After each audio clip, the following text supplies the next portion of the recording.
नहा धो करके ठाकुर जी सवेरे तैयार होते हैं, सबसे पहले गैयाओं के पास जाते हैं। मैया कहवे लाला नहा धो के सबसे पहले गैयान को प्रणाम करवे जा, गैयान को स्पर्श कर फिर कछु करियो।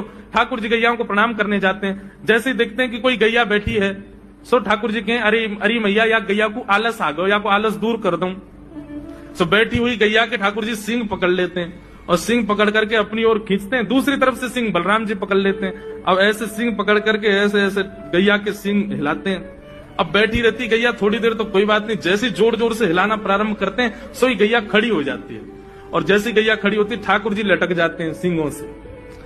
अब ठाकुर जी को तो बढ़िया झूला बन गया, गैया की सींगन पर झूल रहे हैं। थोड़ी देर तो गैया इधर से उधर ठाकुर जी को झुलाती रहती है, लेकिन थोड़ी देर बाद जैसे ही ठाकुर जी की पकड़ कमजोर होती है, गैया को पता चल जाए कि अब लाला गिरवे वार है, तो गैया भी इतनी चतुर कि वो गोबर में ही जाके खड़ी हो गए।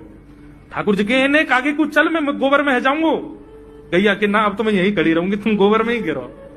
और सोई ठाकुर जी को हाथ छूट जा, मैया मैया बच्चे देख जे गैया मुझको गोबर में फेंक रही है। अब मैया जब तक बचावे आवे तब तक तो लाल जी के हाथ छूट जाएं और ठाकुर जी गले गले तक गोबर के ढेर में जाके गिर जाएं।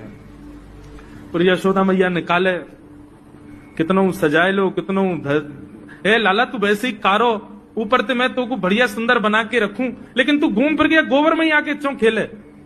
मोकू तो लगे तू पूर्व जन्म को सूकर दिख है। ठाकुर जी